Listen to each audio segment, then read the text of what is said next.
Hello my dear students, welcome back to my class. Myself Saloni Singh और हम कर रहे हैं aldehyde, ketone and carboxylic acid, specially focusing for JEE mains and advance students. Yes बच्चा, आप एकदम सही चैनल पर हैं। यहाँ पर अगर आप वीडियो को इस पर्टिकुलर चैप्टर के स्टार्टिंग से लेकर एंड तक देख रहे हैं, प्लेलिस्ट को विजिट करके आप सारे वीडियो लेक्चर्स इसके प्रीवियस देख चुके हैं, तो आज का टॉपिक आपको बहुत ही अच्छे से समझ में आएगा। आपके सारे कॉन्सेप्ट्स क्लियर होंगे। Starting from basic to every complex reaction you will be able to answer. तो चलिए शुरू करते हैं बिना टाइम वेस्ट किए। आज के हमारे की पॉइंट्स होंगे आज के चैप्टर के। सो बेसिकली हम अल्डिहाइड एंड कीटोन की फिजिकल प्रॉपर्टीज डिस्कस करेंगे, जो कि गिन के 3 ही है, और उसके बाद हम उनकी केमिकल प्रॉपर्टीज पे आ जाएंगे, जहां पे हमें करना है न्यूक्लियोफिलिक एडिशन रिएक्शन। तो चलिए शुरू करते हैं भैया। फिजिकल प्रॉपर्टीज से बच्चों अगर आप स्टार्ट करते हो तो हम इसके अंदर कुछ बेसिक फिजिकल प्रॉपर्टीज कंसीडर करेंगे। लेट्स स्टार्ट विद सॉल्युबिलिटी, है ना। तो सॉल्युबिलिटी की अगर आप बात करते हो और अगर आप अल्डिहाइड एंड कीटोन को कंपेयर करते हो, अल्डिहाइड एंड कीटोन को बच्चा कंपेयर करते हो अल्कोहल से, है ना, तो आपको पता है अल्कोहल के केस में extent of hydrogen bonding is more, और अगर इनका एक्सटेंट ऑफ हाइड्रोजन बॉन्डिंग ज्यादा है बच्चा, तो सीधी सी बात है कि अल्कोहल की सॉल्युबिलिटी पानी के अंदर ज्यादा होगी। ठीक है, so alcohol has more solubility as compare to aldehyde and ketone in water. Very clear. Aldehyde and ketone की जो सॉल्युबिलिटी है, अल्डिहाइड एंड कीटोन की जो सॉल्युबिलिटी है वाटर में, that is inversely proportional to molar mass. Inversely proportional to molar mass. ये case actually हर situation के लिए ट्रू है। क्यों? क्योंकि जैसे जैसे मोलार मास बढ़ता जाता है, हाइड्रोफोबिक पार्ट बढ़ता जाता है। हाइड्रोफोबिक पार्ट कौन सा होता है? हाइड्रोकार्बन की चेन, है ना।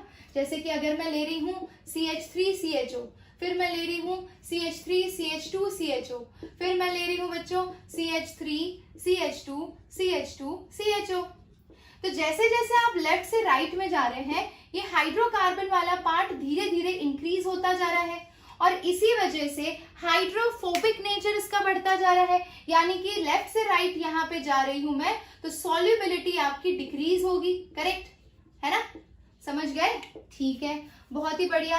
अब सॉल्युबिलिटी एक फैक्टर आपने कंसीडर कर लिया।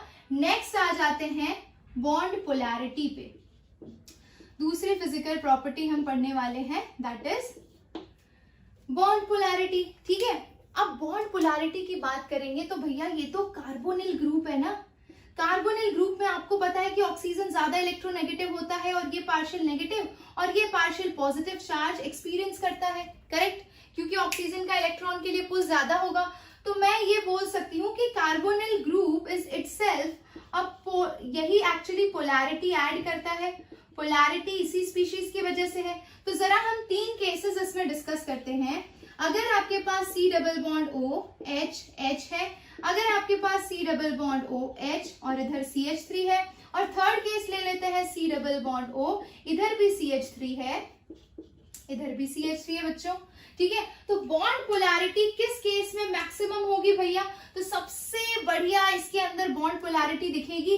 क्यों? क्योंकि अगर आप डाइपोल मोमेंट देखें तो इसके और इसके कंपैरिजन में ये इस साइड जाएगा, इसके और इसके कंपैरिजन में ये वाला कार्बन ज्यादा इलेक्ट्रोनेगेटिव है। क्यों? क्योंकि ये कार्बन आपका sp2 हाइब्रिडाइज है, ये कार्बन आपका sp3 हाइब्रिडाइज है। जो कार्बन sp2 हाइब्रिडाइज होता है उसका s कैरेक्टर ज्यादा होता है, और जिसका s कैरेक्टर ज्यादा होता है बच्चा, उसकी इलेक्ट्रोनेगेटिविटी हाई होती है, तो इसकी इलेक्ट्रोनेगेटिविटी हाई होगी। करेक्ट है ना।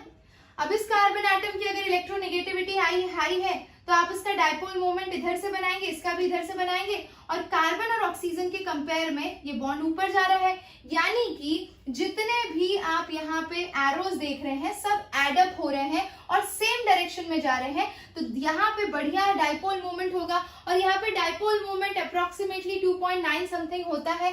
ठीक है, नेक्स्ट आ जाते हैं इसके केस में। तो भैया इसके केस में सिर्फ इसके ये वाला जो है, ये कार्बन और ये कार्बन, इनकी बॉन्ड पोलैरिटी इस डायरेक्शन में जा रही है, और ये वाला ऊपर जा रहा है। जितना बॉन्ड इधर ऐड हो रहा है, जितने आपको बॉन्ड इस साइड पे ऐड हो रहे हैं, वेक्टर्स जितने इस साइड पे ऐड हो रहे हैं सेम डायरेक्शन में, उतने इस तरफ नहीं हो रहे। इसका डाइपोल मोमेंट थोड़ा थोड़ा सा कम होगा, 2.7 होगा। और इस पे आ जाते हैं तो भैया ये हाइड्रोजन जो होते हैं इतनी रेडिली इलेक्ट्रॉन पुश नहीं करते हैं, साथ ही साथ कार्बन और हाइड्रोजन को कंपेयर करें तो इतना डाइपोल मोमेंट बढ़िया तरीके से जनरेट नहीं होता as compare to these two cases. तो इसका म्यू अप्रोक्सीमेटली आपको मिल जाएगा 1.9 डी के आसपास, 1.9 डीबे के आसपास। तो अगर आपको बॉन्ड पोलैरिटी के बेसिस पे चीजों को अरेंज करने को कहा जाए तो हमेशा याद रखिएगा कि आपका एसीटोन हाईली पोलर है, then comes your formaldehyde, sorry then comes your aldehyde and then comes your formaldehyde.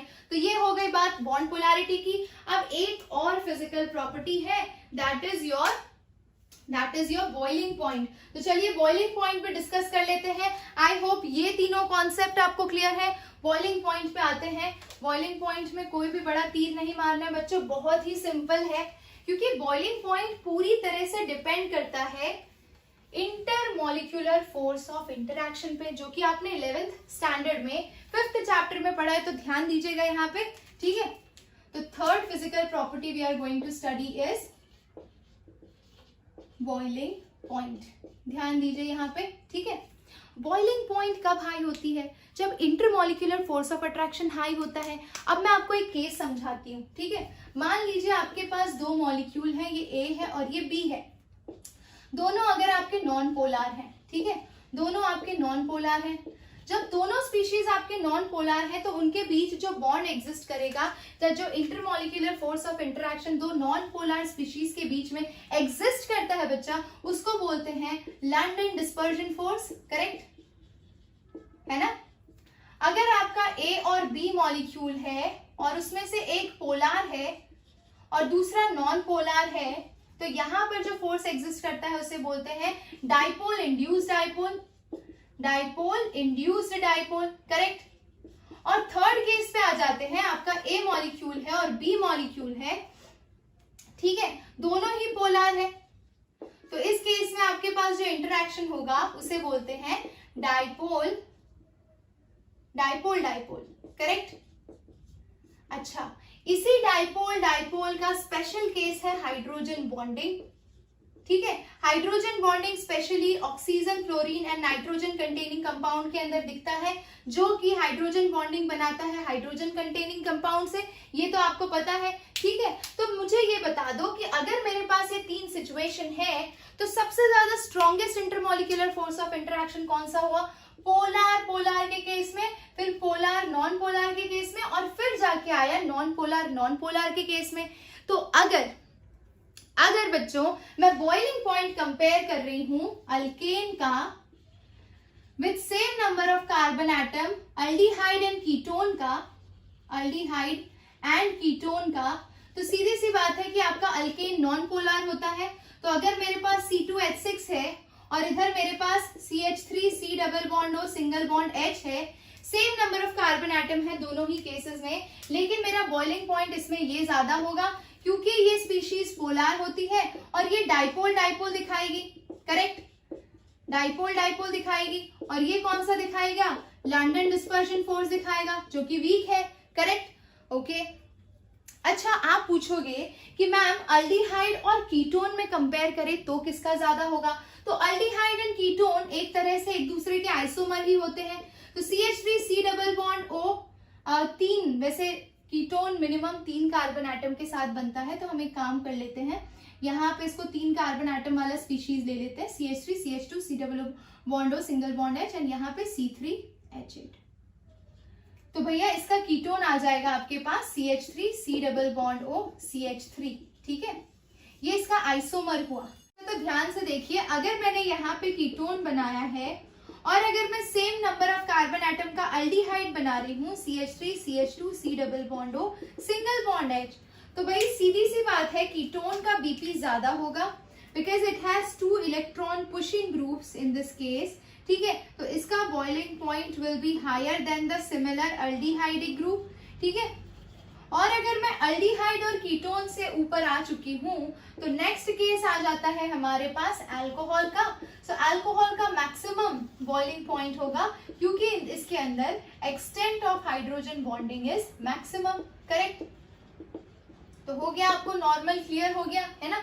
अगर आप कंपेयर कर रहे हैं एक नॉर्मल अल्केन को, अल्डिहाइड, कीटोन और साथ ही साथ अल्कोहल को, अल्कोहल का बीपी मैक्सिमम होगा, देन आएगा हमारा एसीटोन, देन आएगा अल्डिहाइड एंड देन आएगा normal alkane. I hope you are absolutely clear with this concept. ठीक है, तो बॉइलिंग पॉइंट की चीजें हमें यहाँ पर क्लियर हो गई। अब बढ़ते हैं केमिकल प्रॉपर्टीज की तरफ एंड ट्रस्ट मी, इस चैप्टर की जो केमिकल प्रॉपर्टीज है बच्चा, वो बहुत ही ज्यादा इंपॉर्टेंट है from JEE mains and advance point of view. ठीक है, कॉम्पिटिटिव एग्जाम में इस चैप्टर में से, इसी सेक्शन में से मस्त क्वेश्चन, बढ़िया क्वेश्चन उठाए जाते हैं। हम वो क्वेश्चंस भी करेंगे, लेकिन पहले हम कॉन्सेप्ट समझ लेते हैं। तो चलिए स्टार्ट करते हैं केमिकल प्रॉपर्टीज।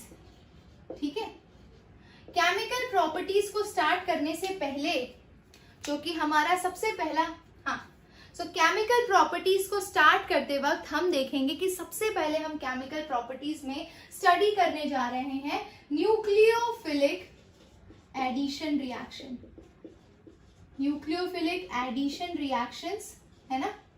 और ये जो एडिशन रिएक्शंस हैं, इनका जनरल तरीका क्या होता है, जनरल मैकेनिज्म क्या होता है, और कार्बोनिल ग्रुप में अल्डिहाइड और कीटोन को कंपेयर करें तो कौन ज्यादा रिएक्टिव होता है टुवर्ड्स न्यूक्लियोफिलिक एडिशन रिएक्शन, ये सब भी जानना जरूरी है। लेकिन इससे पहले हम एक कार्बोनिल ग्रुप का स्ट्रक्चर स्टडी कर लेते हैं। यानी कि अगर आपके पास C double bond O structure है बच्चा, यहाँ पर दोनों H होंगे तो फॉर्मेल्डिहाइड, एक R होगा तो आपका एसिटाल्डिहाइड या फिर कोई भी नॉर्मल एल्डिहाइड बन जाएगा, और दोनों R होंगे तो वो एसीटोन में कन्वर्ट हो जाएगा, है ना। लेकिन हम इन दोनों ग्रुप्स की फिलहाल बात नहीं कर रहे हैं। यहाँ पे जो भी ग्रुप हो, R हो, H हो, हमें किस चीज की बात करनी है, हम ये कार्बोनिल ग्रुप की बात कर रहे हैं। ठीक है, तो कार्बोनिल ग्रुप का C double bond O same plane में होता है और इनके बीच का एंगल होता है 120 डिग्री। तो ये कार्बन आपका हो गया sp2 hybridise my dear students. और अगर आपका कार्बन sp2 हाइब्रिडाइज है तो सीधी सी बात है, उसकी ज्योमेट्री कौन सी होगी, ट्राइगोनल प्लेनार, करेक्ट। तो ये वाला कार्बन कार्बोनिल ग्रुप का ट्राइगोनल प्लेनार ज्योमेट्री शो करता है ना। अब क्योंकि यहाँ पे C double bond O same plane में है, तो अगर कोई न्यूक्लियोफाइल अप्रोच करता है बच्चा, तो वो ऊपर से भी अप्रोच कर सकता है या फिर आपका न्यूक्लियोफाइल नीचे से भी अप्रोच कर सकता है। और जैसे ही आपका न्यूक्लियोफाइल अटैच होगा, देखिए यहाँ पे रिएक्शन कैसी होगी, ऑक्सीजन जो है आपका यहाँ से बॉन्ड शिफ्ट होगा और ऑक्सीजन आपका नेगेटिवली चार्ज हो जाएगा और ये वाला आपका पॉजिटिवली चार्ज हो जाएगा। ये ऑलरेडी दो स्पीशीज से बॉन्डेड है और यहाँ से न्यूक्लियोफाइल के साथ अटैच हो जाएगा, यानी फाइनल स्ट्रक्चर इस तरह से आएगा बच्चा। ठीक है, कार्बन के 4 बॉन्ड दिखाई दे रहे हैं आपको यहाँ पे 1 2 3, यहाँ पे न्यूक्लियोफाइल अटैच हुआ और यहाँ पे ऑक्सीजन O माइनस, करेक्ट। और वहां पे कोई हाइड्रोजन आके अटैच होगा। बेसिकली आपका कार्बन न्यूक्लियोफिलिक एडिशन के अंदर sp2 से sp3 हाइब्रिड स्टेट में ट्रांसफॉर्म हो रहा है। ये पाई बॉन्ड शिफ्ट होगा, कार्बन पे पॉजिटिव चार्ज आएगा और वहां पर आकर न्यूक्लियोफाइल या तो फ्रंट साइड से आएगा या तो बैक साइड से आएगा बच्चा, और सीधी सी बात है न्यूक्लियोफाइल अटैच होगा और ये कार्बन आपका ट्रांसफॉर्म हो जाएगा sp2 से sp3 में। तो ये चीज ध्यान रखिएगा कि किस तरह से इसका हाइब्रिड स्टेट ट्रांसफॉर्मेशन होता है। अब रिएक्टिविटी देख लेते हैं। तो रिएक्टिविटी समझने के लिए यहाँ पर ध्यान दीजिए, ये देखिए ध्यान से। रिएक्टिविटी समझने के लिए ये है आपका C double bond O H, ये है आपका C double bond O CH3H, और यहाँ पे है आपका C double bond O CH3, correct है ना। रिएक्टिविटी समझना है तो भैया हमें पता है कि आ कौन रहा है, न्यूक्लियोफाइल, यानी कि इलेक्ट्रॉन रिच स्पीशीज, इसका पेट ऑलरेडी भरा हुआ है, बहुत ही ज्यादा पैसे हैं इसके पास या बहुत ही ज्यादा खाना है। तो ये अटैक कौन सी साइट पे करेगा, जहां पे खाना कम होगा, यानी कि जो इलेक्ट्रॉन डेफिशिएंट साइट होगी। इलेक्ट्रॉन डेफिशिएंट साइट सारे ही केसेस में हमारा कार्बन जनरेट होगा। ठीक है, तो ये पॉजिटिव, ये पॉजिटिव, ये पॉजिटिव। अब जरा ध्यान से देखिए, आपका कार्बोकेटायन बच्चा जितना ज्यादा इलेक्ट्रॉन डेफिशिएंट होगा उतनी ही उसकी रिएक्टिविटी हाई होगी। Reactivity will be high.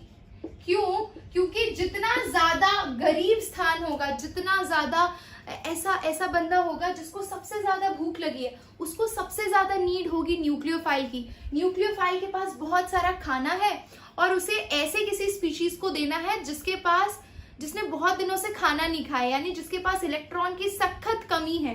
तो सख्त कमी देखने के लिए हम तीनों केसेस को कंपेयर करते हैं। तो भाई एसीटोन के केस में 2 CH3 ग्रुप है जो कि इलेक्ट्रॉन पुशिंग ग्रुप है माय डियर स्टूडेंट्स।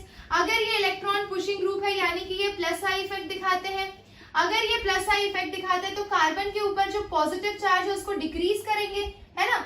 और अगर कार्बन के ऊपर पॉजिटिव चार्ज को डिक्रीज करेंगे तो उसकी नीड न्यूक्लियोफाइल के लिए कम हो जाएगी, क्योंकि न्यूक्लियोफाइल को हाईली पॉजिटिव सेंटर चाहिए और उसकी पॉजिटिविटी को कम कर दिया CH3 ने इलेक्ट्रॉन को डोनेट करके। ठीक है, कंटिन्यूअसली इलेक्ट्रॉन पुश करने की वजह से कार्बन के ऊपर धपाक धीरे धीरे इलेक्ट्रॉन बढ़ता जा रहा है, उसकी पॉजिटिविटी घटती जा रही है और उसकी रिएक्टिविटी टुवर्ड्स द न्यूक्लियोफाइल घटती जा रही है। समझ गए, है ना। यही चीज यहां पर देखते हैं। तो यहां पर इलेक्ट्रॉन पुश करने वाला ग्रुप बच्चा एक ही है, CH3 ग्रुप जो प्लस आई इफेक्ट दिखा रहा है। तो इसके कंपेयर में इसकी रिएक्टिविटी ज्यादा होगी। क्यों? क्योंकि यहाँ पे सिर्फ एक ही इलेक्ट्रॉन पुशिंग ग्रुप है और यहाँ पे इलेक्ट्रॉन पुशिंग ग्रुप है ही नहीं, यानी यहाँ पे कार्बन को खाना देने वाला कोई नहीं है। जरा सोचिए, अगर इसको ऑलरेडी 2 टाइम खाना देने वाले लोग होंगे तो ये न्यूक्लियोफाइल को क्यों रेडिली अटैच करेगा? समझ रहे हो।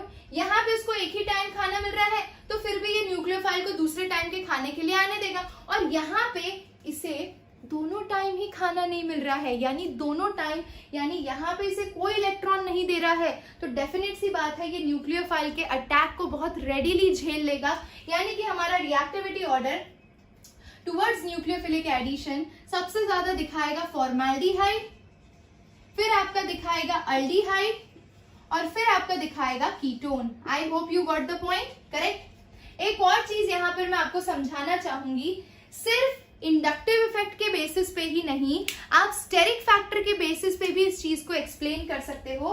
तो भैया दूसरा फैक्टर हो गया हमारा स्टेरिक फैक्टर, है ना। अप्रोच कौन कर रहा है? न्यूक्लियोफाइल। न्यूक्लियोफाइल के आने के लिए रास्ता होना चाहिए, यानी जगह होनी चाहिए।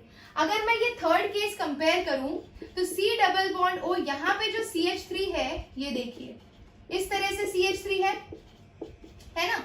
और अगर न्यूक्लियोफाइल को अप्रोच करना है इस पॉजिटिव कार्बन के ऊपर तो 2 बल्कि ग्रुप की वजह से उसको रास्ता कम मिलेगा उस कार्बन तक अप्रोच करने के लिए, यानी स्टेरिक फैक्टर के हिसाब से भी आपका एसीटोन जो है या फिर कीटोन जो है वो लेस रिएक्टिव हो जाएगा। यही चीज आप फॉर्मल्डिहाइड में देखें तो यहाँ पे H ग्रुप है आपका, ठीक है। H ग्रुप में स्टेरिक हिंड्रेंस जरा भी नहीं है बच्चों, और स्टेरिक हिंड्रेंस बिल्कुल भी नहीं है तो आपका न्यूक्लियोफाइल आसानी से फ्रंट साइड या बैक साइड से उसको अप्रोच करके इस C पॉजिटिव पे अटैक कर पाएगा। समझ गए ना, आसान था ना, बिल्कुल भी डिफिकल्ट नहीं है, रटने की तो बिल्कुल भी जरूरत नहीं है। आपको स्ट्रक्चर देख के समझ में आना चाहिए कि यहाँ पे कौन सा इफेक्ट ऑपरेट हो रहा है, कौन ज्यादा रिएक्टिव होगा, स्टेरिक फैक्टर क्या होता है, आ कौन रहा है। हर चीज अगर आपको ध्यान है ना, बिना रटे आप बहुत ही कॉन्सेप्चुअल वे में चीजों को आंसर कर सकते हैं। तो चलिए इसी के साथ हमने रिएक्टिविटी डिस्कस कर ली। अब इसमें देखने वाले हैं हम कि कौन कौन से केसेस हैं जो न्यूक्लियोफिलिक एडिशन रिएक्शन दिखाते हैं। तो चलिए देख लेते हैं। जनरलाइज्ड इक्वेशन पहले लिखते हैं न्यूक्लियोफिलिक एडिशन रिएक्शन का। ये हो गया R। हाँ जी बच्चा, तो चलिए देखते हैं पहले एक generalised equation for nucleophilic addition reaction. ये आपका C डबल बॉन्ड O है, ठीक है। इधर आपका H ग्रुप है, इधर आपका H ग्रुप है मान लीजिए, ठीक है। और यहाँ पर आपके पास कोई न्यूक्लियोफाइल है, H न्यूक्लियोफाइल, करेक्ट। आपका ये बॉन्ड इधर शिफ्ट होगा, ये नेगेटिव हो जाएगा, ये पॉजिटिव हो जाएगा। इस बॉन्ड को यहाँ से आप ब्रेक करेंगे, ये वाला पॉजिटिव है, ये वाला नेगेटिव है माय डियर स्टूडेंट्स, ठीक है। अब इसको अटैचमेंट कर दीजिए तो न्यूक्लियोफाइल तो यहाँ चला जाएगा और ये इधर चला जाएगा।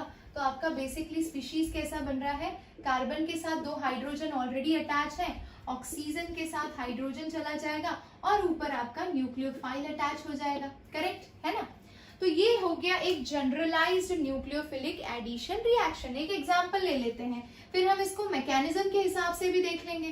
तो यहाँ पे CH3 है, यहाँ पे मान लीजिए H है, डबल बॉन्ड O है, और हमारे पास न्यूक्लियोफाइल में HOCH2CH3 है, यानी कि इथेनॉल है।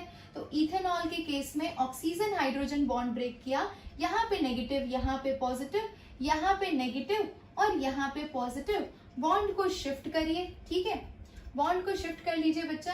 तो ये वाला यहाँ पर आ जाएगा, ये वाला यहाँ पर आ जाएगा, और इस तरह से आपको मिल जा रहा है C के साथ एक तरफ H, एक तरफ CH3, एक तरफ OH, और ऊपर अटैच हो OCH2CH3, ठीक है। तो ये हो गया एक generalised normal reaction nucleophilic addition का। अब यहाँ पे एक चीज ध्यान में रखिएगा हमेशा के लिए कि जब भी कार्बन के साथ एक OH ग्रुप अटैच है और सेम कार्बन एटम के साथ OR ग्रुप अटैच है, माय डियर स्टूडेंट्स, यहाँ पे कोई भी स्पीशीज हो, यहाँ पे R हो या H हो, कोई फर्क नहीं पड़ता, लेकिन कार्बन के साथ जब एक हाइड्रोक्सी ग्रुप और एक मिथॉक्सी या अल्कोक्सी ग्रुप अटैच हो तो हम उसे बोलते हैं हेमी एसिटाल, ठीक है। और अगर कार्बन से दो एल्कोक्सी ग्रुप अटैच हैं, जैसा कि ये केस है, तो इसे हम बोलेंगे एसिटाल, ठीक है। हेमी एसिटाल एंड एसिटाल आपको पता होना चाहिए, ठीक है। अब ये जो न्यूक्लियोफाइल होता है जो अटैच हो रहा है, इस न्यूक्लियोफाइल के अटैक करने के दो तरीके हैं और हम उन दोनों का मैकेनिज्म पढ़ेंगे। तो भाई अटैक ऑफ न्यूक्लियोफाइल, दो तरीके से रिएक्शन होती है। Attack of nucleophile when it is a strong nucleophile, ठीक है। अगर आपका न्यूक्लियोफाइल स्ट्रॉन्ग है तब आपका न्यूक्लियोफिलिक एडिशन रिएक्शन एक अलग मैकेनिज्म फॉलो करेगा, और अगर आपका न्यूक्लियोफाइल वीक है तो वो एक अलग मैकेनिज्म फॉलो करेगा। हल्का सा डिफरेंस है दोनों ही केसेस में। देख लेते हैं एक एक करके कि अगर आपका न्यूक्लियोफाइल स्ट्रॉन्ग है तो उस सिचुएशन में आप सिंपली रिएक्शन को किस तरह से कैरी आउट करेंगे, ठीक है। देखिए, अगर आपका न्यूक्लियोफाइल स्ट्रॉन्ग है माय डियर स्टूडेंट्स, तो ये C डबल बॉन्ड O है, ठीक है। दोनों साइड पे आपका कोई भी R ग्रुप अटैच है, ये मान लीजिए बैक साइड पे है, ये आपका फ्रंट साइड पे है, ठीक है। अच्छा, और C डबल बॉन्ड O आपका सेम प्लेन में है। तो अगर आपका न्यूक्लियोफाइल स्ट्रॉन्ग है तो सीधा न्यूक्लियोफाइल किस पे अटैक करेगा, इस कार्बन पे अटैक करेगा। इस कार्बन पे अटैक करने की वजह से इलेक्ट्रॉन डेंसिटी इस साइड पे शिफ्ट होगी बच्चा, और क्या बनेगा C, यहाँ पे देखिए न्यूक्लियोफाइल अटैच हो गया और ये आपका R ग्रुप हो गया और ये आपका R डैश ग्रुप हो गया, इसको R डैश कर लेते हैं, और यहाँ पे O माइनस है। नेक्स्ट स्टेप में क्या होगा, वापस से वो न्यूक्लियोफिलिक दूसरा स्पीशीज आएगा H न्यूक्लियोफाइल, ठीक है। इसमें से ये जो नेगेटिव वाला पार्ट है वो इस हाइड्रोजन पे अटैक करेगा और ये इस तरह से न्यूक्लियोफाइल बाहर निकल जाएगा माय डियर स्टूडेंट्स। तो आपको यहाँ पे ये आपका कार्बन एटम है, इसके साथ ये आपका R ग्रुप हो गया, ये आपका न्यूक्लियोफाइल है, नीचे आपका R डैश ग्रुप है, करेक्ट, और ये ऑक्सीजन हाइड्रोजन के साथ अटैच हो गया। तो इस तरह से आपका स्पीशीज बन गया along with removal of nucleophile, correct. तो अगर आपका न्यूक्लियोफाइल स्ट्रॉन्ग है तो अटैक इस तरह से होगा, ठीक है। आप ये नोट डाउन कर लीजिए बहुत अच्छे से। मैं दूसरा मैकेनिज्म भी आपके साथ डिस्कस करना चाहती हूँ। दूसरे मैकेनिज्म की भी बहुत ही जोरदार खास बात है। आप बोलोगे कि हर बार तो न्यूक्लियोफाइल स्ट्रॉन्ग नहीं हो सकता ना मैम, न्यूक्लियोफाइल कई बार वीक भी हो सकता है। तो अगर वीक न्यूक्लियोफाइल है तो वो खुद आके तो कार्बन पे अटैक करेगा नहीं, हमें असिस्ट करना पड़ेगा। देखो, C डबल बॉन्ड O का जो पाई बॉन्ड है वो खुद ब खुद शिफ्ट नहीं होता है, हमें हमेशा उसे शिफ्ट करवाना पड़ता है। किसी की प्रेजेंस में रिएक्शन होगी तब वो शिफ्ट होगा, नॉर्मल कंडीशन में शिफ्ट नहीं होता। तो न्यूक्लियोफाइल स्ट्रॉन्ग है तब आप इसे आराम से शिफ्ट करवा लिए, लेकिन अगर न्यूक्लियोफाइल वीक है तब आप कार्बन का पाई बॉन्ड ऑक्सीजन की तरफ कैसे शिफ्ट करेंगे, ये जानना बहुत जरूरी है। तो चलिए आगे बढ़ते हैं। ये ऊपर वाला सेक्शन हम इरेज कर लेते हैं और यहाँ पर देख लेते हैं कि किस तरह से एक वीक न्यूक्लियोफाइल के प्रेजेंस में रिएक्शन कैरी आउट की जाती है। इसके लिए हमें हेल्प लेनी पड़ती है बच्चों एसिड की, ठीक है। एसिड की प्रेजेंस में रिएक्शन कैरी आउट करना पड़ता है। तो हम जरा इसका मैकेनिज्म चेक करते हैं। Write down heading, acid catalysed attack of nucleophile. ठीक है, न्यूक्लियोफाइल का जो अटैक है वो एसिड कैटेलाइज्ड है और यहाँ पे आपका जो न्यूक्लियोफाइल है दैट इज वीक। बहुत ही सिंपल है, देख लेते हैं कैसे होगा। तो चलिए देख लेते हैं सेकंड मैकेनिज्म जहां पे आपका न्यूक्लियोफाइल वीक होगा और आपका न्यूक्लियोफाइल वीक है तो आपको रिएक्शन एसिड की प्रेजेंस में कैरी आउट करनी पड़ेगी। तो हम स्टार्टिंग मटेरियल ले लेते हैं अपना कार्बोनिल ग्रुप और ये सेम चीज यहाँ पे R है और यहाँ पे आपका R' है, करेक्ट है ना। और आपके न्यूक्लियोफाइल को आना है ये सेम प्लेन में है तो हम रिएक्शन को स्टार्ट करते हैं एसिड से। ठीक है, एसिड की प्रेजेंस में स्टार्ट करेंगे। अब आप पूछेंगे मैम ये कौन सा एसिड है, कोई भी ले लो यार, it can be HCl, it can be HBr और इट कैन बी, ये देख रहे हो फिनॉल के अंदर ये जो O के बाद H होता है तो ये वाला A- हो गया, ये वाला A-, ये वाला A-, हमें H से काम है। ठीक है, तो हम क्या करेंगे, जैसे ये गरीब आदमी को हमारे सलमान खान यानी कि हमारे ऑक्सीजन एटम देखते हैं उन्हें आ जाती है दया और उनके दया के चक्कर में वो अपने लोन पेयर ऑफ इलेक्ट्रॉन इस एसिड के H को दे देते हैं और A को बाहर निकाल देते हैं माय डियर स्टूडेंट्स। तो देखिए क्या स्पीशीज बनेगी, C डबल बॉन्ड O, देन यहाँ पे सिंगल बॉन्ड H और क्योंकि ऑक्सीजन अपने इलेक्ट्रॉन लोन पेयर अपने खुद के घर से दे रहे हैं तो ऑक्सीजन के ऊपर पॉजिटिव चार्ज आ गया। यहाँ पे आपका R एज इट इज है, यहाँ पे आपका R' एज इट इज है बच्चों। ठीक है, अभी नेक्स्ट स्टेप देखिए क्या होगा। तो ऑक्सीजन के ऊपर पॉजिटिव चार्ज हुआ तो अब ऑक्सीजन ये पाई बॉन्ड यानी कि पाई इलेक्ट्रॉन कार्बन और ऑक्सीजन का खींचेगा तो हमारा पर्पस सॉर्ट हो गया। हम यही तो चाहते थे कि कार्बन और ऑक्सीजन के पाई बॉन्ड को आपको खींचना है तो आपने प्रोटोनेशन करके ये काम को बहुत आसान कर लिया। तो हमारा नेक्स्ट प्रोडक्ट क्या बनेगा, C, यहाँ पे ऑक्सीजन, हाइड्रोजन। अब कार्बन के ऊपर पॉजिटिव आ गया माय डियर स्टूडेंट्स, है ना, और कार्बन के ऊपर अगर पॉजिटिव आ गया तो अब वो आसानी से न्यूक्लियोफाइल उसके ऊपर अटैक कर सकता है। तो ले लीजिए न्यूक्लियोफाइल, न्यूक्लियोफाइल कैसा लेंगे, ऐसा लेंगे ना, H न्यूक्लियोफाइल। अब न्यूक्लियोफाइल इलेक्ट्रॉन रिच है तो वो इस इलेक्ट्रॉन डेफिशिएंट साइड पे अटैक कर लेगा और अटैक करते ही माय डियर स्टूडेंट्स क्या बनाएगा, देखिए C के साथ न्यूक्लियोफाइल, उसके साथ H अटैच है, इधर से OH अटैच है, इधर से आपका R' अटैच है और इधर से R अटैच है, करेक्ट। आप बोलोगे मैम हमें सिर्फ न्यूक्लियोफाइल चाहिए, हमें ये हाइड्रोजन नहीं चाहिए, तो आप हाइड्रोजन को कैसे रिमूव कर सकते हो, सोचो सोचो सोचो, क्या जरूरत है उसके लिए, बेस की जरूरत है। बेस यानी कि बेस हमारे ऑर्गेनिक केमिस्ट्री में हर जगह से प्रोटॉन चुरा कर भागता है और यहां से भी प्रोटॉन चुरा कर भागेगा। तो बेस का काम होता है प्रोटॉन एब्स्ट्रैक्ट करना, वो खींच के लेके जाएगा इस हाइड्रोजन को और आपका इस तरह से फाइनल प्रोडक्ट, एडिशन का प्रोडक्ट मिल जाएगा। क्या बना, C न्यूक्लियोफाइल, यहाँ पे R, यहाँ पे R' और यहाँ पे OH, टडंग टडंग टडंग, बन गया प्रोडक्ट। अच्छा, और अगर ये न्यूक्लियोफाइल OR ग्रुप हुआ माय डियर स्टूडेंट्स तो भाई ये तो हेमी एसिटाल बन जाएगा, समझ रहे हो। तो जरा अब हम देख लेते हैं, दोनों मैकेनिज्म आपने स्टडी कर लिया ना, तो अब हम इसके एडिशन रिएक्शन के सारे प्रोडक्ट बहुत ही आसानी से प्रिडिक्ट कर पाएंगे। चलिए देखते हैं कैसे प्रिडिक्ट होगा।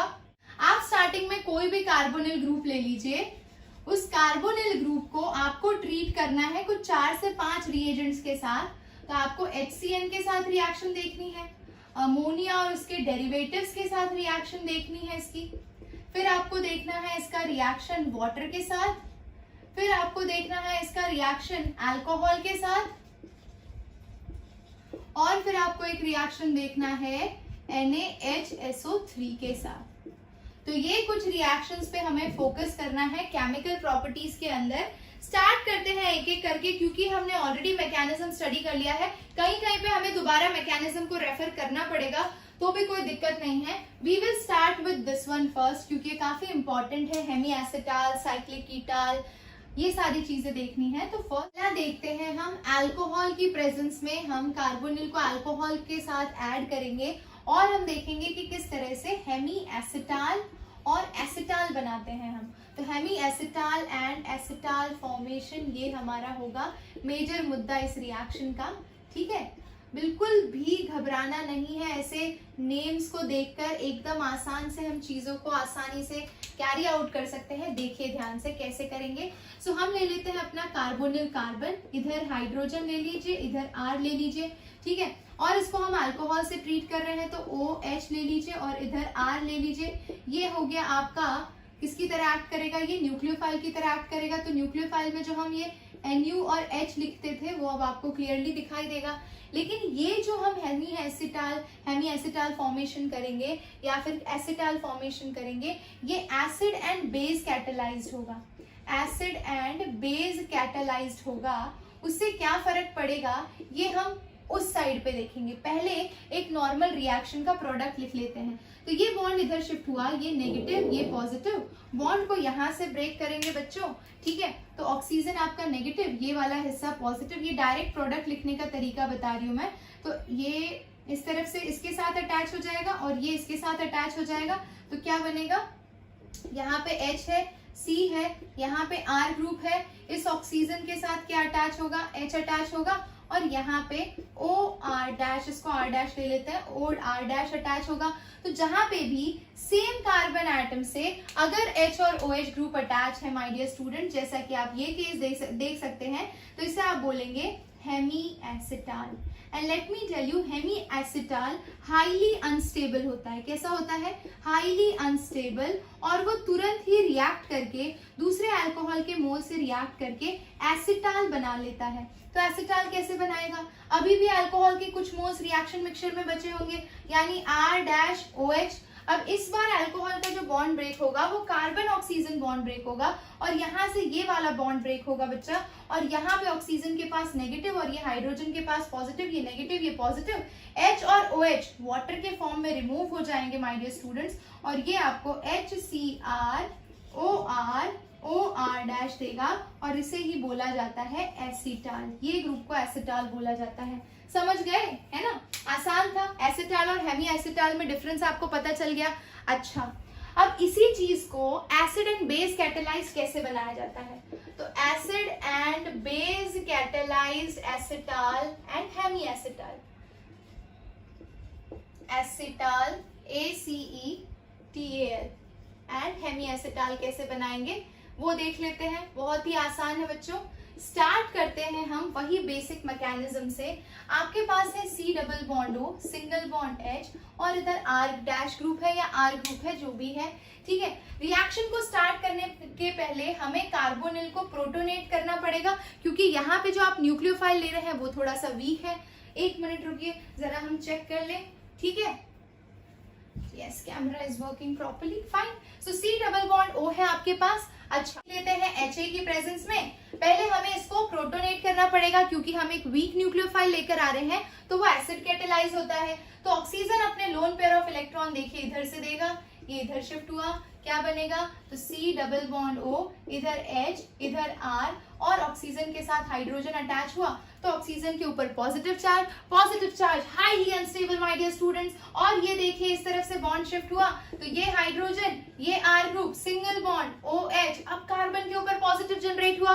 अब कोई भी न्यूक्लियोफाइल, स्पेशली वीक न्यूक्लियोफाइल, बहुत आसानी से अटैक करेगा। तो यहाँ पर आ जाइए, ये आपका R-OH आपका न्यूक्लियोफाइल था, सो R-OH ले लीजिए, ठीक है। अब इस R-OH में से आपका जो ऑक्सीजन है वो एक न्यूक्लियोफिलिक सेंटर की तरह, उसके lone pair of electron nucleophilic centre की तरह बिहेव करते हैं, वो इस सेंटर पे अटैक करेगा माय डियर स्टूडेंट्स। देखिए कैसा होगा रिएक्शन, तो H, यहाँ पे R और यहाँ पे O के साथ R भी अटैच है और H भी अटैच है, और क्योंकि ऑक्सीजन ने अपने इलेक्ट्रॉन दिए तो ऑक्सीजन के ऊपर पॉजिटिव चार्ज है माय डियर स्टूडेंट्स, और इधर OH तो आसानी से रिसाइड कर ही रहा है। तो नेक्स्ट स्टेप, अब क्योंकि हमने रिएक्शन में ऊपर लिखा एसिड एंड बेस कैटालाइज, तो एसिड का काम तो हमने यूज कर लिया एसिड को, बेस को कब यूज करेंगे, अब यूज करेंगे बेस को। हमें इस प्रोटोन की जरूरत नहीं है, तो हम अब रिएक्शन में किसको भेजेंगे, हमारी पड़ोसी यानी बेस आंटी को भेजेंगे।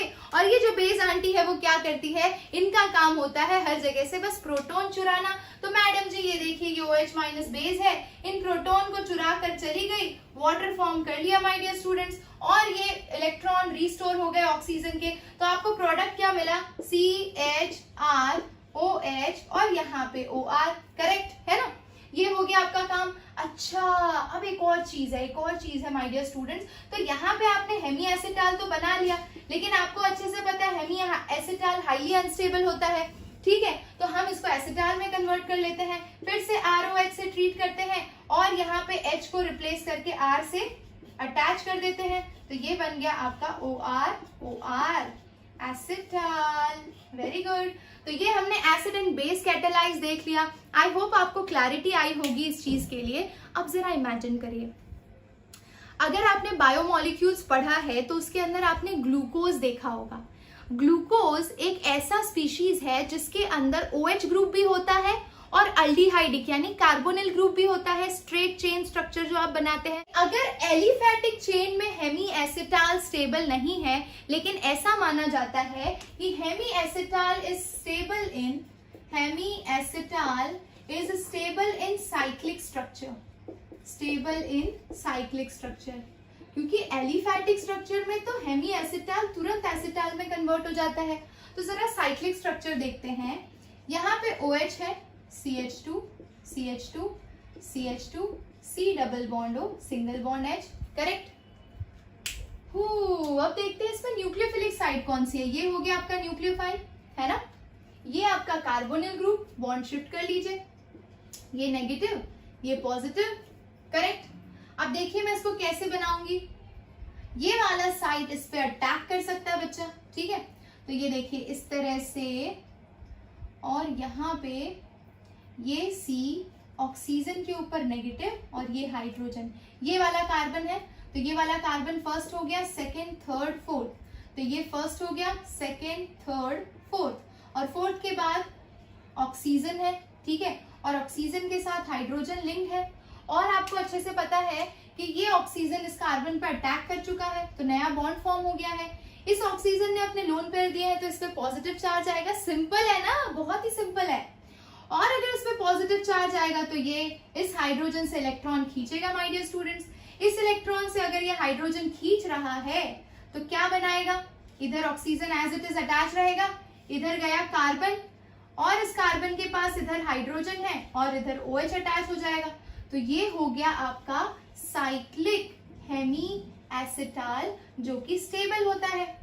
ऐसा ही साइक्लिक हेमी एसिटाल देखने को मिलता है ग्लूकोज मॉलिक्यूल के अंदर, ठीक है।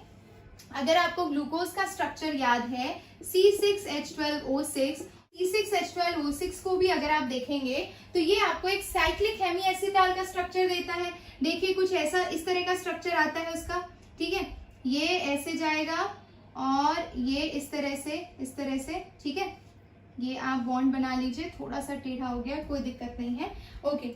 और यहाँ पर आपका CH2OH ग्रुप होगा, यहाँ पे हेमी एसिटाल बना है एल्डिहाइडिक के साथ, तो O अटैच होगा, इधर आपका OH होगा, ठीक है, इधर आपका OH होगा, इधर आपका OH होगा, और नीचे भी आपका OH होगा यहाँ पर, ठीक है। तो ये बन गया आपका साइक्लिक हेमी एसिटाल स्ट्रक्चर का ग्लूकोज का, जो कि ज्यादा स्टेबल होता है। यहाँ तक हमने चीजों को कंप्लीट कर लिया, ठीक है बच्चों। एसिटाल भी सीख लिया, हेमी एसिटाल भी सीख लिया। अब मैं आपको कुछ रिएक्शंस की प्रैक्टिस करवाती हूँ, जहाँ पे हम प्रोटेक्शन और डी प्रोटेक्शन करेंगे। कैसे हम एक अल्डिहाइड और कीटोनिक ग्रुप को प्रोटेक्ट करते हैं एसिटाल या हेमी एसिटाल की प्रेजेंस में, बहुत इंपॉर्टेंट है। जेई मेंस के लिए तो ठीक है, एडवांस लेवल के लिए बहुत ही ज्यादा इंपॉर्टेंट है। और दूसरा, जैसे आप अल्कोहल बना रहे हैं ना, CH3 CH2OH, तो आपको पता है ग्रुप 16 में oxygen, sulphur, selenium, tellurium and polonium भी है, ठीक है। तो ये ग्रुप 16 के एलिमेंट में अगर ऑक्सीजन आ सकता है तो हम इसका CH3 CH2SH भी तो लिख सकते हैं, समझ रहे हैं। CH3 CH2SH भी तो लिख सकते हैं, और ये भी एग्जैक्टली कार्बोनिल के साथ उसी तरह से रिएक्ट करके उसी तरह का प्रोडक्ट देगा। तो आपको कंफ्यूज नहीं होना है, समझ रहे हो, ठीक है। तो इस केस का अगर मैं रिएक्शन दिखाना चाहूँ आपको, मान लीजिए मेरे पास CH3 C double bond O single bond H है, ठीक है, और मैंने अल्कोहल की जगह यानी CH3 CH2OH की जगह मैंने CH3 CH2SH लिया है। तो SH को मैं कैसे लिखूं, SH CH2 CH3, करेक्ट।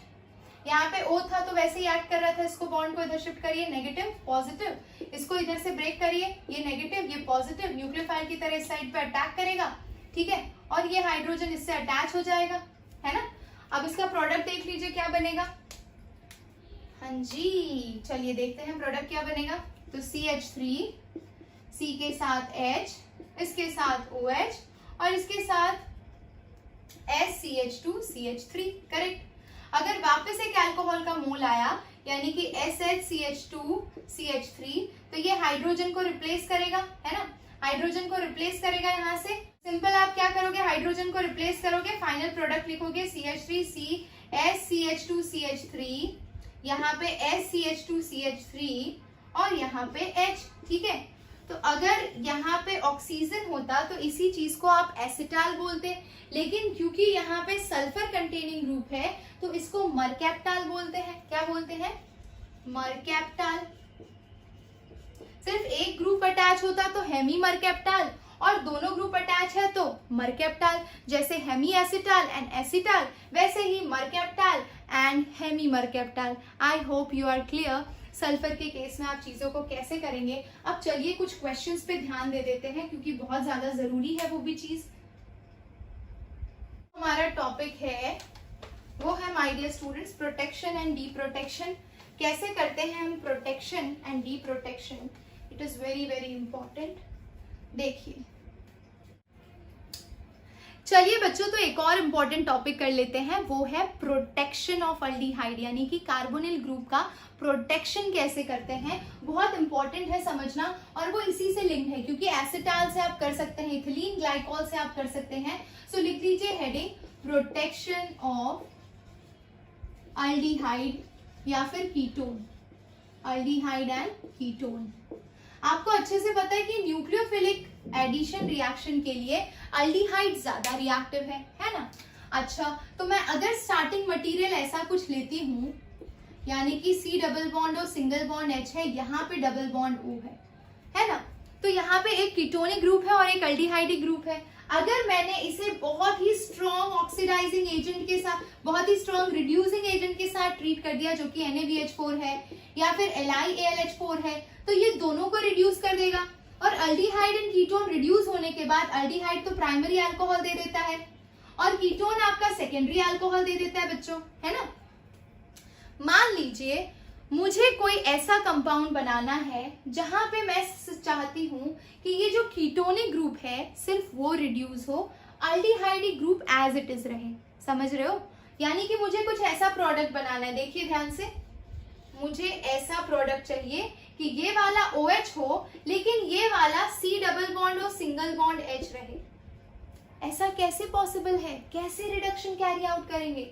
तो हम इसके लिए यूज कर सकते हैं, मैं अगर इस पूरे स्पीशीज को अल्कोहल से ट्रीट कर दूं, यानी कि R-OH ग्रुप से ट्रीट कर दूं, तो सीधी सी बात है कि 2 मोल ऑफ R-OH होंगे तो ये एसिटाल बनाने वाला है। और आप बोलोगे क्यों मैम, अल्कोहल तो इससे भी रिएक्ट कर सकता है, लेकिन आपको पता है ना रिएक्टिविटी ऑर्डर कि आपका अल्कोहल या फिर न्यूक्लियोफिलिक एडिशन रिएक्शन अल्डिहाइड के प्रेजेंस में फास्टर होता है, तो हमारा अल्डिहाइडिक ग्रुप पे वो सीधा अटैक करेगा और आपको इस तरह से कुछ प्रोडक्ट मिलेगा माय डियर स्टूडेंट्स। ये देखिए ध्यान से, तो सबसे पहले आप प्रोटेक्शन कर लीजिए उस ग्रुप का, ये रहा, तो इसके साथ C के साथ O एंड R' ग्रुप हो जाएगा और यहाँ पे भी OR' ग्रुप हो जाएगा, ठीक है, और एक H एज इट इज रहेगा।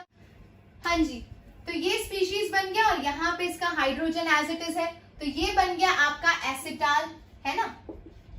अब एसिटाल बन गया तो एसिटाल की रिएक्टिविटी बहुत ही कम होती है एसिड या बेस की प्रेजेंस में। नोट डाउन कर लीजिए क्यों हमने इसे एसिटाल में कन्वर्ट किया, क्योंकि हमें पता है कि हम जो भी रिएक्शन यहाँ पे कैरी आउट करेंगे या तो वो एसिडिक मीडियम में कैरी आउट करते हैं या तो वो बेसिक मीडियम में कैरी आउट करते हैं। And acidic and basic medium में दोनों ही केसेस में एसिटाल इज हाईली अनरिएक्टिव और हाईली अनरिएक्टिव और बहुत ही स्टेबल रहता है, जस्ट लाइक ईथर। जैसे ईथर पे एसिड और बेस का असर इतना ज्यादा नहीं होता है, वैसे ही एसिटाल पे भी नहीं होता है। आप एसिड लो, बेस लो, ये वाला स्पीशीज प्रोटेक्टेड रहेगा और जो भी असर होगा इस डबल बॉन्ड O पे पड़ेगा। यानी कि आपने एसिटाल से इसको जोड़कर अल्डिहाइड ग्रुप को प्रोटेक्ट कर लिया। जैसे माँ अपने बच्चे को प्रोटेक्ट करती है, वैसे एसिटाल अल्डिहाइड ग्रुप को प्रोटेक्ट करता है। आप बोलते हो कि मैम क्यों अल्डिहाइड को कीटोन को नहीं कर सकता? ऑफ कोर्स कीटोन को भी करेगा, ये डिपेंड करेगा। मतलब अगर आपके पास अल्डिहाइड है, आपके पास कीटोन है और आपके पास एस्टर है, 3 ग्रुप है, अगर सेम कंपाउंड के अंदर 3 फंक्शनल ग्रुप है, तो सबसे पहले प्रोटेक्शन की प्रेफरेंस मिलेगी अल्डिहाइड को, फिर प्रोटेक्शन की प्रेफरेंस मिलेगी कीटोन को और उसके बाद एस्टर को मिलेगी। यानी अगर एस्टर और कीटोन प्रेजेंट है तो पहले आपका एसिटाल फॉर्मेशन कीटोन के साथ होगा, तब जाके एस्टर के साथ होगा। यानी कि समझ रहे हो, ये तो रिएक्टिविटी ऑर्डर पे डिपेंड किया ना। जो ज्यादा रिएक्टिव है वो पहले प्रोटेक्ट होगा, एल्डिहाइड पहले प्रोटेक्ट होगा, फिर कीटोन आएगा, फिर एस्टर आएगा। समझ गए? ठीक है, तो अब देखो आगे क्या प्रोडक्ट फॉर्मेशन होता है, ध्यान से देखिएगा। अब मैं नेक्स्ट स्टेप में इसको ट्रीट करने वाली हूँ NaBH4 से। ठीक है, NaBH4 से ट्रीट किया तो ये देखिए, ये इस तरह से प्रोडक्ट देगा। ये वाला तो आपका रिड्यूस हो जाएगा OH के अंदर, ठीक है, और यहाँ पर ये वाला ग्रुप एज इट इज रहेगा। मजा आ गई, प्रोटेक्शन किया था हमने, है ना? अच्छा, आपने प्रोटेक्शन किया था तो ये प्रोटेक्ट तो हो गया, लेकिन अब मुझे इसको इसमें यानी कि इस एसिटाइल ग्रुप को वापस अल्डिहाइड फंक्शनल ग्रुप में कन्वर्ट करना है। तो मैं इसका हाइड्रोलिसिस करूंगी बच्चा, एसिड कैटालाइज हाइड्रोलिसिस। अब एसिड कैटालाइज हाइड्रोलिसिस में आप सिंपल क्या करोगे, देखिए यहाँ पे बॉन्ड को ब्रेक करिए, इस साइड पे OH अटैच करिए, इधर H अटैच करिए, इधर से ब्रेक करके OH और इधर H अटैच करिए। क्या बनेगा, ध्यान से देखिए, मैं यहाँ पे बना के दिखाती हूँ। ये हो गया आपका बेंजीन रिंग जिसके ऊपर OH है, यहाँ पे C के साथ OH, C के साथ OH और H। और आपको अच्छे से पता है कि सेम कार्बन एटम पे 2 OH ग्रुप काफी अनस्टेबल होते हैं, तो ये वाटर के फॉर्म में रिमूव हो जाते हैं और फिर आपका ये स्पीशीज बन जाता है। आसान था ना, है ना? और ये बाय प्रोडक्ट की तरह क्या बना, 2 अल्कोहल बन गए, ROH ROH, so plus 2 ROH। इस तरह से आप प्रोटेक्शन कैरी आउट कर सकते हो। तो अगर आपने रिएक्शन इस डायरेक्शन में की थी तो दोनों अल्कोहलिक ग्रुप में रिड्यूस हो गए थे, लेकिन अगर आपने एसिटाल के साथ प्रोटेक्शन कर लिया तो आपने फिर रिड्यूसिंग एजेंट चूज किया तो ये ग्रुप रिड्यूस नहीं हुआ, सिर्फ ये ग्रुप रिड्यूस हुआ और फिर हमने इसका हाइड्रोलिसिस कैरी आउट करके इसको वापस अल्डिहाइडिक फॉर्म में ला दिया माय डियर स्टूडेंट्स। सो सोचिए प्रोटेक्शन कितना ज्यादा इंपॉर्टेंट है। और भी आपको इस प्रोटेक्शन पे 2-3 क्वेश्चंस कराती हूँ ताकि आपको समझ में आए किस तरह से बॉन्ड को शिफ्ट करना है। When you get familiar with bigger molecules you can easily do it.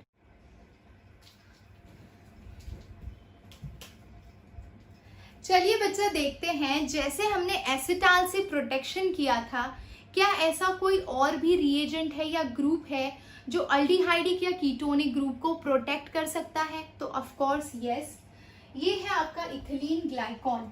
Ethylene glycol क्या होता है? तो CH2OH, CH2OH, इसको बोलते हैं इथिलीन ग्लाइकॉल और शॉर्ट में इसे ऐसे लिखते हैं OH and OH, करेक्ट? ये जब भी ऐड होता है डबल बॉन्ड के अलोंग ऐड होगा। आपके पास कीटोनिक ग्रुप है और अल्डिहाइड ग्रुप है, रिएक्टिविटी ज्यादा अल्डिहाइड ग्रुप की होगी, तो जब भी ये इससे अटैच होगा एसिड की प्रेजेंस में, ये देखिए आपके डबल बॉन्ड को आपको कैसे स्प्लिट करना है। डबल बॉन्ड को ब्रेक करिए, इधर और इधर ऑक्सीजन ऑक्सीजन और इस तरह से अटैचमेंट करनी है। आपके पाई ये जो 2 डबल बॉन्ड थे ऑक्सीजन के साथ, उसको ब्रेक करके इस तरह से 2 ऑक्सीजन और इथिलीन ग्रुप को अटैच कर देना है। तो ये अब आपका इथिलीन ग्रुप से प्रोटेक्टेड हो गया माय डियर स्टूडेंट्स। तो मैं इसको यहाँ पे ना लिख के आपके प्रोडक्ट साइड पे लिखती हूँ, C डबल बॉन्ड और सिंगल बॉन्ड H है, इस बॉन्ड को आप अफेक्ट करेंगे। देखिए ए प्रोडक्ट क्या बनेगा आपका, ध्यान से देखिएगा, इस तरह से। और ये जो C है इसके साथ H रहेगा, इसके पाई बॉन्ड और सिग्मा बॉन्ड को स्प्लिट करके OO और इस तरह से अटैचमेंट करनी है आपको, सिंपल। ठीक है, अब नेक्स्ट आ रहा है आपका NaBH4। तो NaBH4 के पास रिडक्शन करना है। रिडक्शन सिर्फ वो कीटोनिक ग्रुप का करेगा। अगर वो सिर्फ कीटोनिक ग्रुप का रिडक्शन करेगा माय डियर स्टूडेंट्स, तो क्या फॉर्म होगा, देखिए ध्यान से। सिर्फ स्ट्रक्चर्स बड़े बड़े दिखते हैं, कोई भी इसमें ऐसा नहीं है कि आप क्वेश्चन सॉल्व ना कर सको, बहुत ही आसान चीजें हैं, समझने का फेर है, बस समझ में आ गया तो कोई दिक्कत नहीं है। तो ये कन्वर्ट हो जाएगा OH में, करेक्ट। अब ये अल्कोहलिक ग्रुप में कन्वर्ट हो गया। नेक्स्ट स्टेप हम हाइड्रोलिसिस करेंगे, और आपको पता है कि हाइड्रोलिसिस करने के बाद आपको जो ओरिजिनल स्पीशीज है वो वापस मिल जाती है, यानी C double bond O single bond H और ऊपर OH।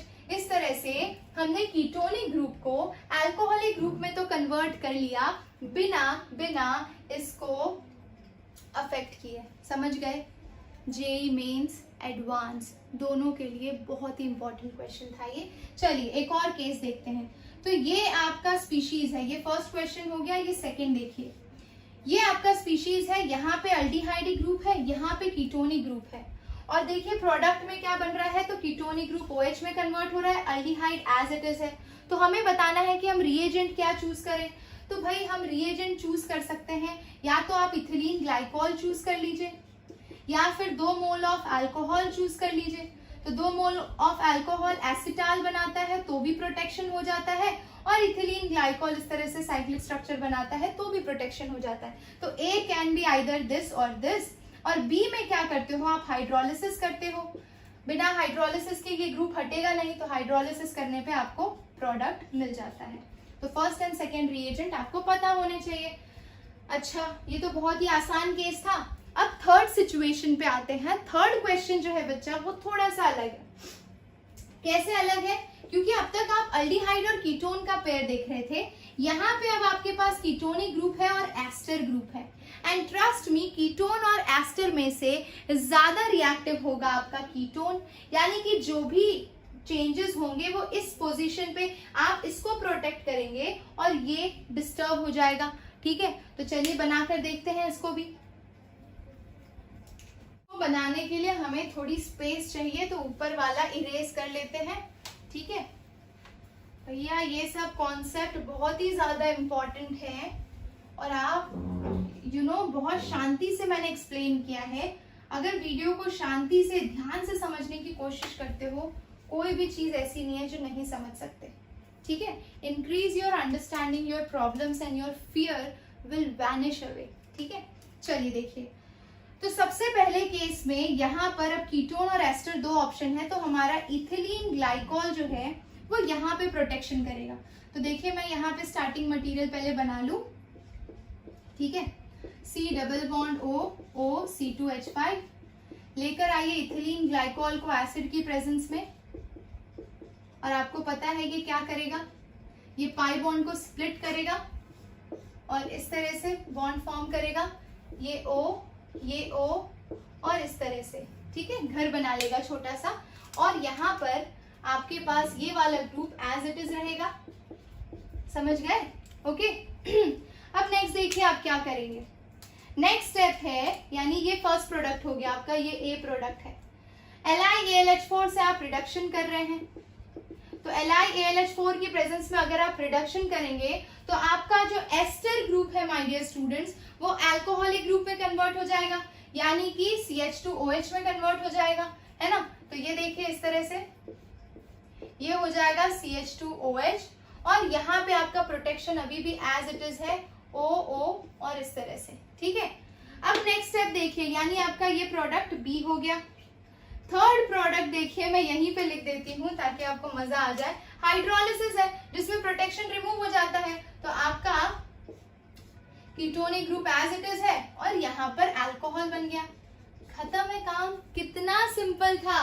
Don't you think it is the most easiest and most interesting concept that you must have studied in chemistry till now? तो कौन से 2 प्रोटेक्टिंग रिएजेंट चूज कर सकते हैं आप? Protection of aldehyde and ketone के लिए आप 2 रिएजेंट चूज कर सकते हैं, या तो उसका एसिटाल बना लीजिए। एसिटाल बनाने के लिए आप यूज कर सकते हैं अल्कोहल के 2 मोल, या तो फिर आप इथिलीन ग्लाइकोल यूज कर लीजिए। इथिलीन ग्लाइकोल को एसिड की प्रेजेंस में लाते हैं तो ये OH CH2 CH2OH, जिसे शॉर्ट फॉर्म में ऐसे भी लिखा जाता है, और ये इस तरह से हमेशा घर बनाता है, ये याद रख लीजिए। तो आपका काम सॉर्टेड है। और प्रोटेक्शन का अगर आपको डी प्रोटेक्शन करना है, यानी प्रोटेक्शन को अगर रिमूव करना है, तो डी प्रोटेक्शन के लिए आप हाइड्रोलिसिस यूज करते हैं। डी प्रोटेक्शन के लिए आपको क्या करना पड़ता है, हाइड्रोलिसिस। ठीक है, तो भैया तुम लोगों ने बहुत ही जोरदार कॉन्सेप्ट सीख लिया है। इसके बेसिस पे अगर एक क्वेश्चन आपके जेईई मेंस एंड एडवांस में नहीं आया तो मेरा नाम बदल देना। तो चलिए, इतना हमने कंप्लीट किया। अब अगले सेशन में मिलेंगे बच्चों, तो वहां पर हम करेंगे कि जेमिनल डाइऑल कैसे बनाते हैं, और वाटर की प्रेजेंस में क्या होता है, अमोनिया की डेरिवेटिव्स की प्रेजेंस में क्या होता है, सोडियम थायोसल्फेट के प्रेजेंस में, सल्फाइड के प्रेजेंस में क्या होता है, HCN के ऐड करने पे क्या होता है। बहुत सारी चीजें हैं सीखने को, तो बने रहिए इसी तरह से। चैनल को कर लीजिए सब्सक्राइब अगर सब कुछ समझ में आ रहा है तो, और इस चैनल से रिलेटेड एप्लीकेशन की लिंक डिस्क्रिप्शन में दी है, तो आप अगर चाहें तो ऐसे बहुत सारे फ्री कंटेंट के लिए जेईई मेंस एंड एडवांस से रिलेटेड आप वो एप्लीकेशन को डाउनलोड करिए और अपनी PDF और स्टडी मटेरियल सारी चीजें फ्री में एक्सेस करिए। सो मिलते हैं नेक्स्ट क्लास में। टिल देन हंसते रहिए, मुस्कुराते रहिए, देखते रहिए केमिस्ट्री, और केमिस्ट्री के कॉन्सेप्ट मजे से सीखते रहिए, खुद को अप्रिशिएट करते रहिए। With every small learning, this is how you will grow. तो चलिए मिलते हैं नेक्स्ट क्लास में। Bye bye, take care.